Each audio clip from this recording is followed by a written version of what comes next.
morning, everyone. Pam Jacobson, your host of Three Things You Need to Know. Welcome. If this is your first time joining us, please be sure to check out. We've been doing this program for well over a year now.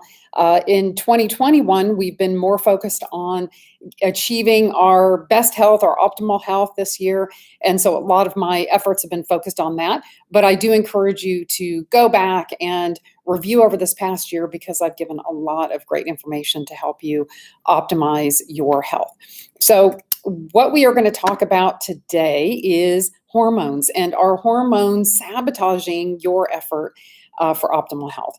And I wanted to start with maybe just a little bit of Hormones 101, because I think a lot of times when we hear the term hormones, we think sex hormones, things like estrogen, progesterone, for the guys, testosterone. But we actually have a lot more hormones in our body than just those. So I wanted to give, I'm going to read it because it's a little bit of a longer definition, but I thought it was just really well done. So this is the actual biological definition of hormones in general. A biological compound used by multicellular organisms, which would be us, multicellular, multiple different kinds of cells and tissues in the body. We use these compounds to organize, to coordinate, and to control the function of every cell and tissue in the body. So I just want to let that sink in for a second. How super important is that then, right? So the hormones are critical. They basically are the compounds that drive every function in our cells and tissues. These compounds control everything from metabolism, which is basically a term for everything that goes on, to behavior, so our mental emotional states, and are necessary to survive and to reproduce. And that's the key. That's really what I want to talk about today. There's three types of hormones, or three classes, if you will. There are endocrine hormones, which travel some distance from the gland they're produced in to have their effect in the body. Say, for instance, from the pituitary in the brain out to maybe an organ tissue, say, such as the ovaries. The pituitary is involved in sex hormone production. And so that information, that hormonal information, has to travel some distance in the body. So that would be considered endocrine. Your paracrine means that the gland is very nearby the tissue that it's impacting. And then you have autocrine, which means that the hormone is that's being produced is directly affecting the tissue it's being produced in. So some organs, like the kidneys, for instance, also produce some hormones. So we have lots of different glands in the body, and I'm going to, name the primary ones just so that you have an awareness of that. Again, because I think most of us don't really have a perception of kind of how hormones work in the body and just how terribly critical they are, and how really it's pretty much the things we do or don't do on a daily basis that can really screw that whole system up. So we're going to talk about, again, some of the same things we've talked about in the past. What are the things that you need to be doing on a daily basis to keep this really intricate, super important system kind of humming along normally? So different types of glands, as I mentioned before, adrenal glands. They're little almond-shaped glands that sit on top of each of your kidneys. They're so important. They make about 50 different hormones, the majority of which are for your survival, right? They're stress hormones, things like epinephrine and norepinephrine and cortisol. But the adrenal glands also make some other hormones that are really important for other functions in the body. So you can't survive without them. They're super critical, but they don't get a lot of press, right? There's not a lot we can do in conventional medicine to help balance the adrenal system, but there's a lot that we do in functional medicine and a lot that you can do on a daily basis. So this is the area we're going to focus on mostly in our conversation today. But as I said before, the kidneys produce some hormones that help control blood pressure. The pituitary, a gland in the brain, often called the master gland, is super critical for hormone production. It produces some major hormones like growth hormone, for instance, and is also part of the pituitary produces what we think of as messenger hormones, something like thyroid stimulating hormone, which tells other glands in the body what to do and how to do it. So the pituitary and the thyroid, for instance, and the pituitary and the adrenal glands, for instance, are intimately involved in the production of their hormones. The pancreas is such an important hormonal organ for blood sugar control. It produces your insulin. In women, ovaries help us with our sex hormone production, estrogen, progesterone. In men, the testes for their testosterone production. Women also have a very important need for testosterone, and that's largely produced in the adrenal glands for women. Thyroid hormone, most of us are aware of that one. That one does get a lot of press because we can be treated for thyroid problems in Western medicine and be given medication for that. The pineal gland, also a really tiny little gland located in the brain, produces a hormone called melatonin, and that hormone is responsible for the sleeping part of our circadian rhythm, our sleeping waking cycle. It's activated as the sun goes down and it gets dark. The hypothalamus, also in the brain, very important. And then the thymus, which is very involved in immune and lymph function. So a number of different glands in the body. Again, they can fall into any of those three categories: endocrine, paracrine, autocrine. But they all do the global function that I talked about earlier, which is really coordinating and controlling the activities in the cells and the tissues of the body. So super important. So we produce a lot of different hormones, as I said before: estrogen, progesterone, growth hormone.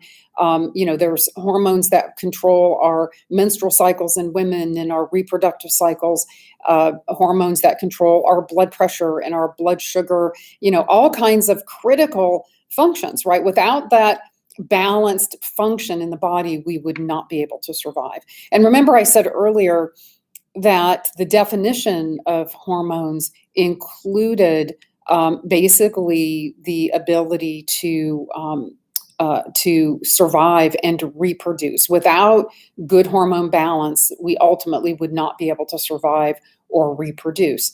And for those of us that, especially the females out there, this being Women's Health Month, essentially, as we approach the menopausal time frame, when the production of estrogen and progesterone starts to decline, this is where we start to see the tide turning in terms of the way nature sees things, right? If our hormone production is directly related to our survival and reproduction, and as we age, especially for women in the area of sex hormones, we begin to produce less of those. We no longer can reproduce, and we start to see aging or a downward sloping in terms of our survival. So as a almost 60-year-old female who's menopausal, it's become really critical for me to think about, how can I support that system, right? How can I maybe give myself a little bit of a backup plan where Mother Nature was like, yeah, you're kind of done, right? You've done your job in terms of procreating the species, which is at the base level, kind of what we're here for, is to basically support the expansion of our species. And once a woman no longer can do that, and she is producing less hormone, it has an effect on her aging. And yes, it's a natural process, but one that most of us, I think, ladies out there would agree with me. We would like to see that slow down. We want to have long lives, but we also want to have very high quality of life. So what can we do, ladies and gentlemen alike? What can we do then to support ourselves from a hormone balance perspective? So certainly those of you that work directly with me know that I am able to actually measure and evaluate somebody's hormonal balance by using clinical laboratory testing. However, the treatment, if you will, once we realize that somebody's hormonal system is out of balance, oftentimes involves more lifestyle-based solutions. Now, there are things that we can do. You can certainly replace hormones, right? There's a couple of different approaches to hormone replacement for women. Estrogen, you can replace progesterone, you can replace testosterone in both men and women. You can take things like growth hormone and other types of hormones like insulin, for instance, in diabetics who no longer have the ability to produce insulin in the pancreas. So we do have the ability to replace hormones, and in some cases that may be necessary. But for many of us, just simply doing the right things on a daily basis for ourselves can dramatically help to support that hormonal balance. So a couple of the hormones that I was most concerned about bringing up today are two hormones that are produced in the adrenal glands, and that is cortisol, which I'm sure most of you have heard of. Cortisol, first and foremost, is a stress hormone, so it is produced anytime we're under stress, but it also has a lot of other important jobs like blood sugar control, blood pressure control. It's anti-inflammatory. It's if anyone here has ever had a steroid injection or used a topical hydrocortisone cream, that is basically cortisol or cortisone, and it is a hormone that can be highly anti-inflammatory. So you'll see it used frequently in medicine in an inflammatory situation. It's also very much involved in muscle strength and is something that's produced abundantly when we are exercising. And then it regulates our salt and our water balance. So you can see that aside from being a stress hormone, cortisol is a really important hormone for a lot of other major functions in the body. Whereas epinephrine, another stress hormone produced in the adrenal glands, is really there to help prepare us to fight or to flee from a danger. And there are many other stress hormones produced that do that same thing.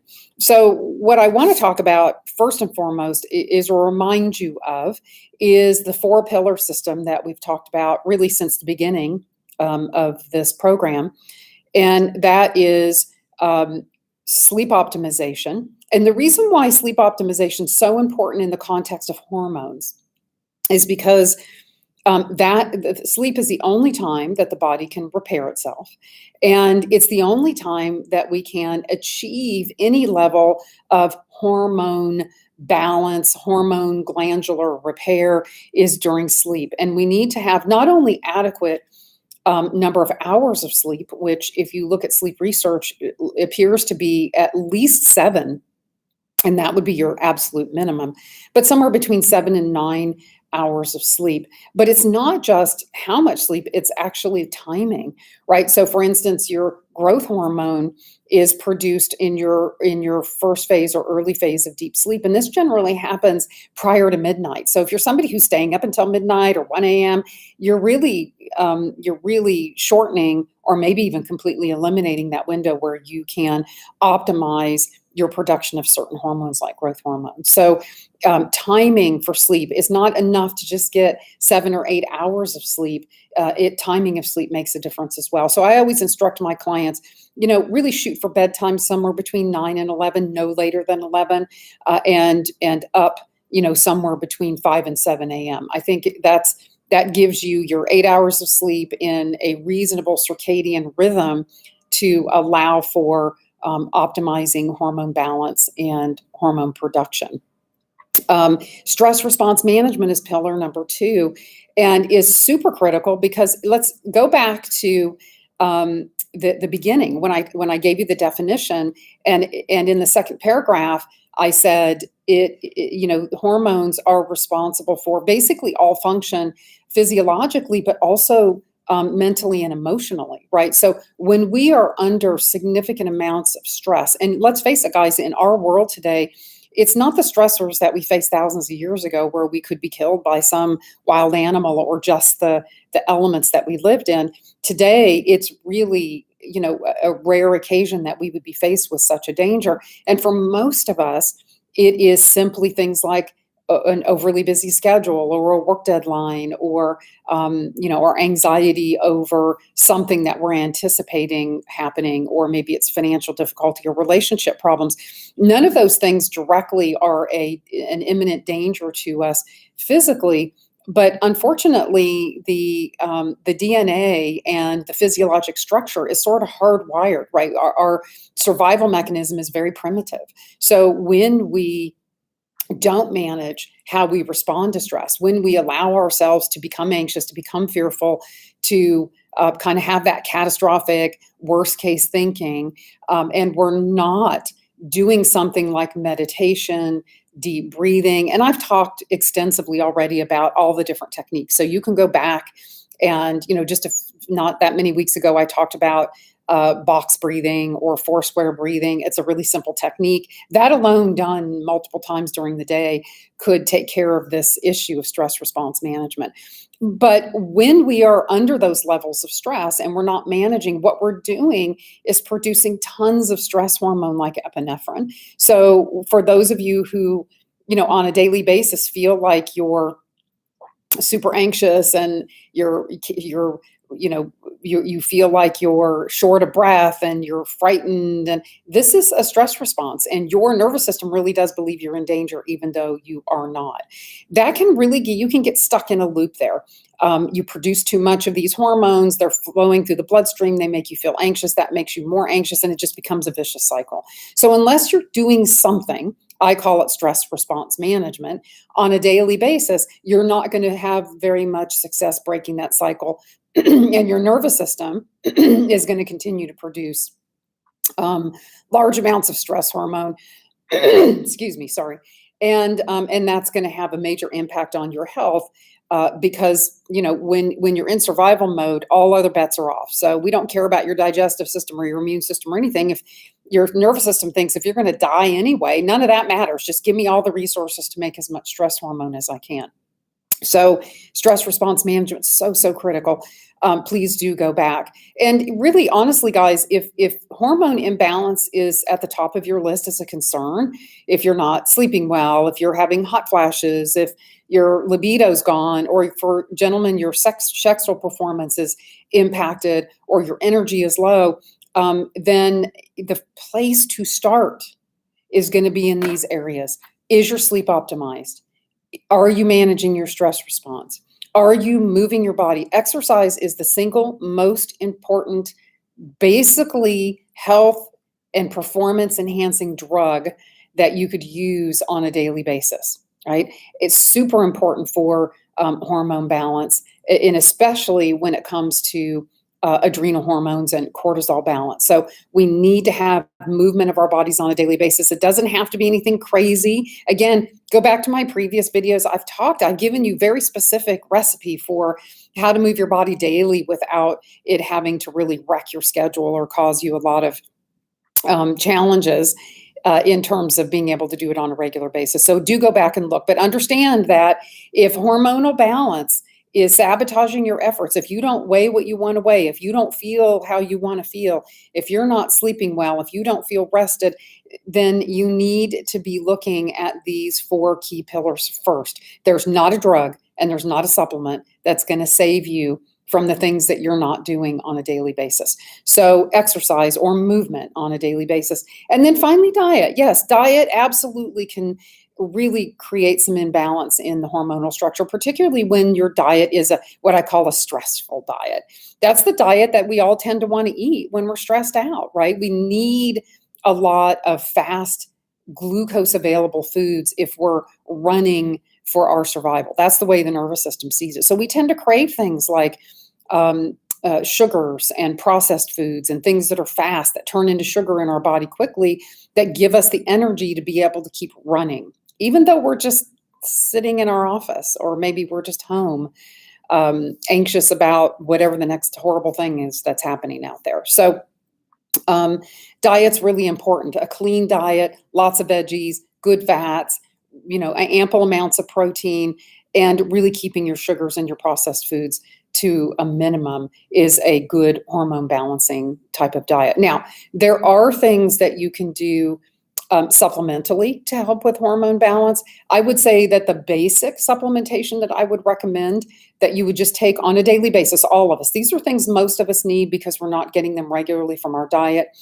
Magnesium is important. Essential fatty acids, this would be in the form of fish oil. The acids are EPA and DHA. Vitamin D is a really important critical factor. All of your B vitamin cofactors, particularly B12, but all of the B vitamins. So a good B complex is important because they are the cofactors, again, for all function and all kind of correct hormone production in the body. So we need good B complex. I personally feel that a good potent multi that kind of fills in the blanks on all of the other items that we need. CoQ10 is a very important cellular metabolic compound that we need for just metabolism in general, which is involved in hormone production. So those are some of the things that you could use on a daily basis to help balance hormones. And then there, of course, is hormone replacement, but that would require that you contact and, and perhaps work with me. So anyway, I hope you found this helpful. Sorry, I've got a dry throat today. Let me get a drink of water. Sorry about that. Anyway, I hope you found this helpful. If you have any questions or you want to know more, all of my contact information is here. Sorry about that. And I'm happy to just answer questions, right? So if you've got questions, let me know. If you need help specifically with hormone balance, I'm happy to help you with that. My contact information is all there. And I'll look forward to seeing you all again next week, same time, 9 a.m. every Wednesday. And if there's a topic you want to know more about, please reach out and let me know. Take care, everyone. Have a great week.